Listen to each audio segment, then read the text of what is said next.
Blog Talk Radio. Ladies and gentlemen, the President of the United States. Good evening, my fellow Americans. We now stand 10 years past the midpoint of a century that has witnessed 4 major wars among great nations.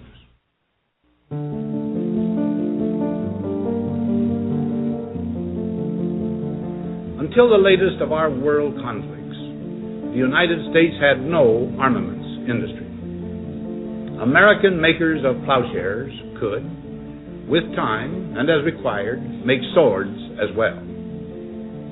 But we can no longer risk emergency improvisation of national defense. We have been compelled to create a permanent armaments industry of vast proportions. Added to this, 3.5 million men and women are directly engaged in the defense establishment.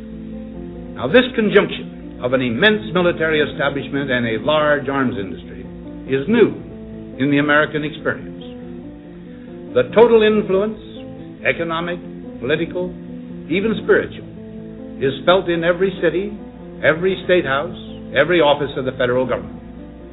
We recognize the imperative need for this development, yet we must not fail to comprehend its grave implications. Our toil, resources, and livelihood are all involved. So is the very structure of our society. In the councils of government, we must guard against the acquisition of unwarranted influence, whether sought or unsought, by the military-industrial complex. The potential for the disastrous rise of misplaced power exists and will persist. We must never let the weight of this combination endanger our liberties or democratic processes. We should take nothing for granted. Only an alert and knowledgeable citizenry can compel the proper meshing of the huge industrial and military machinery of defense with our peaceful methods and goals, so that security and liberty may prosper together. And so, my fellow Americans, ask not what your country can do for you, ask what you can do for your country.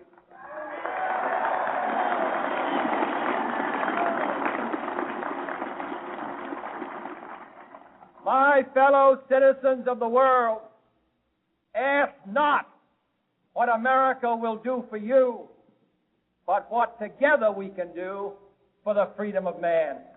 10,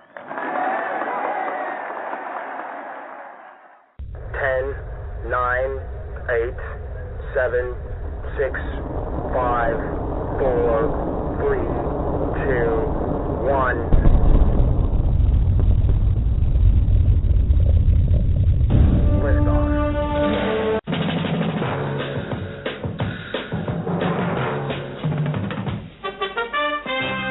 Live from beautiful downtown Shenzhen in Studio A, this is Tough Reality. We'll talk about anything that you want to talk about. Politics, religion, anything you don't discuss at the family dinner, we talk about here. Along with me today is wonderful engineer Kelly in Studio B. We're going to be talking about a lot of things tonight. Agree with me or not agree with me, call me. Come on the air. We'll discuss what you want to discuss. You can reach me at mike@toughreality.com. You can Skype me, MIKEAY2. You can get me on Skype. Call into our show. Listen to our show. Be attentive. All right. Thanks for listening. I think that, we can discuss a couple of things tonight, I think, that are part of this, which I've mentioned before, but certainly which is part of the climate change here and on the sun itself. Even the wind, the galactic wind that hits our solar system, is coming in from a different direction than it did about 30 years ago. So we've changed our attitude to the solar wind in our galactic place, in the galaxy there. Flip it. That. Well, I think I probably threw it away now, but I had an animation here in the last 10 days of the magnetosphere and the pressure building up on the Earth on the sun side, and it was so much for about a 3-day period there, 2-day period, I guess it was, that it built up pressure on the backside of the Earth from the curl that went around to the back of the magnetopause. The sun is going to be a real villain here for us for the next few years. I was looking through something here recently in the news, and I found an article. Let me just see if I can find it here real quick. Yeah, the strength of gravity. The scientists have been measuring on Earth, for as long as they could, the strength of the gravitational field of the Earth, from what we get the term 1G, 1 gravity. And they've found out now since 2001 that the strength of gravity changes appreciably here on the Earth. It's not a constant.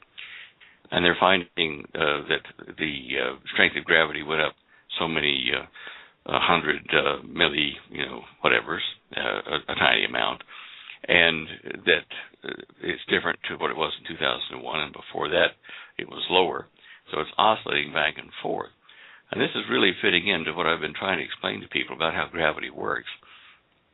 It's like a spinning fluid that spins a tornado in through the poles, and north and south poles, and they meet each other, and they flatten out into an equatorial plane and curl back in, and it forms this complex spinning field.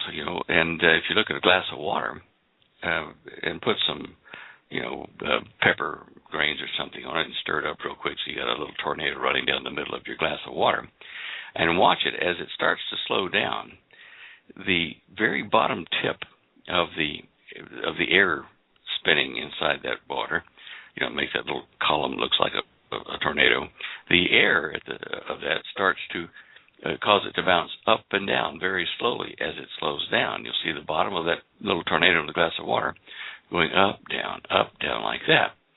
And gravity is a function of something very similar, which I predicted would have little minor changes, in the gravitational value from oscillations in these vortices that form the gravitational field.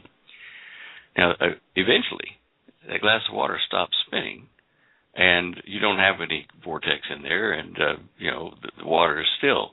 In the case of Earth or any other planet, when that happens, you don't have a surface of the planet, you don't have a core of it anymore, you just have debris floating around out there in the solar system. The sun itself, it will change diameter. It will get bigger here shortly. Well, maybe not a lot bigger, but it's going to increase its diameter as it ages. And the sun's gravitational field will weaken, just like Earth is doing. The guys that have helped me, the men and women that helped me across the planet here in the last 3 years running tests with a little simple thing I devised, have in northern hemisphere have been monitoring the gravitational effect on electrons in matter here on the Earth. And we're finding that over a 3-year period that the relationship that the atoms have on our planet to the gravitational field has been shifting up and down, back and forth. Or, at this point, we're not sure whether it's rapid or whether it's over several months or year to year, every 2 years, because we just haven't got enough data. But all these things tell us that all is not well and stable as we thought with our planet and with the sun. There's a lot that people need to be doing to get ready for these changes that are coming very rapidly. I say rapidly, within the next 7-8 years, maybe. One of your listeners, I'll just call him JC, I don't know whether you know him or not, but wrote and asked me some questions about that after last week's show. Wanted to know more about what the Hopi had told us about this period of time when the sun becomes very hot and they had to go underground. He wanted to know how deep underground they had to go. Now, as far as the Hopi know, or were told by their prophecy men, they're going to build underground igloos or kivas, probably maybe 4 to 5 feet from the roof to the top of the dirt above them. They can't dig too far where they are because of the hard rock and stuff, but those that could have been building these little mud igloos to inhabit out of the sun's reach that far underground. Now, they're preparing with some water, which is very, very precious in those parts of the world, so they're stocking up on bottled water they get in town about 100 miles away, and then they bring it back and put it in their storage places. And one of the tricks they're using with corn and beans to eat while they're inside their kivas during this hot period for a few weeks is taking wood ash and, fine ash. They filter it, and then they, strain it. And then they get corn and beans and just put them into the ash in these open kind of pots that store the corn and the beans. And they told me they've been able to store that kind of grain crops for at least 30 years without diminishing the nutrient value of the corn and the bean. And the corn, all they do is just take it out of there and wash off the ash, and with some water, and then cook it, and they've got food.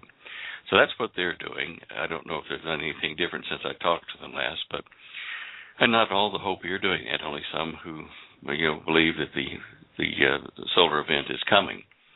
Now, you and I know from reading the Christian prophecies in the book of the Revelation of John and other parts in the Old Testament as well, that the sun is going to become very active in the last days of this age, which I think we're in. And it will do some pretty horrific things. It will burn a third of the trees, the green trees and the grass, and kill a large portion of the fish in the oceans from the light that it hits the planet with, from the heat of it. And so preparing for something like that, if you live in an apartment complex and there are a lot of you and you don't have a basement big enough to hold all of you, your neighbors and whatever, I don't know what I would tell you other than try to find some place where you can hold up underground, for 2 or 3 weeks. How soon is this going to happen? I don't know. But I do encourage people to start preparing where they are, regardless, with fresh water and some foods that they can, take in a knapsack or something to help them survive a little bit. Dried foods, jerky and stuff like that, and freeze-dried foods, so they can at least get on the road and find some place under a culvert or a highway or something like that, and that's where they'll live with whoever else gets there. I think it depends on a number of things, how old the house is, above that, how much insulation they have, how many stories are above ground. Ollie and I, at this point, will probably be sitting in our basement, which is underneath a one-story house, a ranch style. Right. Kind of squeezed ranch, but we're hoping that what we've got down here for shading will help. If the upstairs doesn't catch on fire from the heat, then we're okay. If that happens, probably the firefighting equipment we got upstairs won't be much help because it would have melted by that time, parts of it anyway.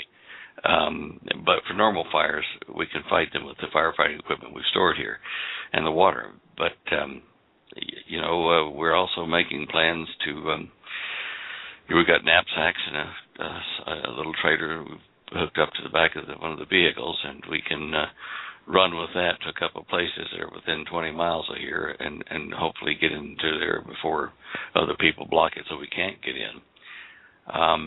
At the time we would leave here, it'd probably be so hot anyway that we'll just have to sweat it out.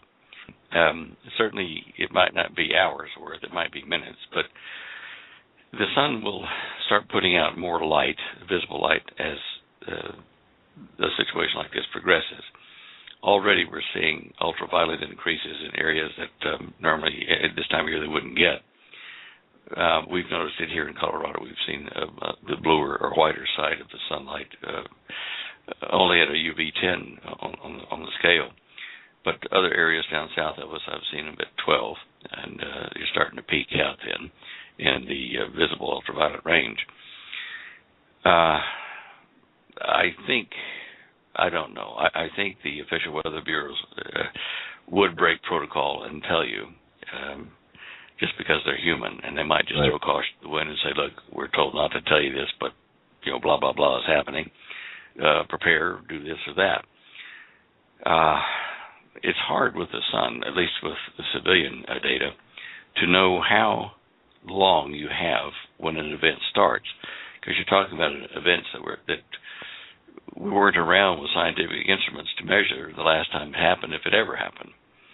The sun is doing something. As it grows older, it's hitting one of the stages where it will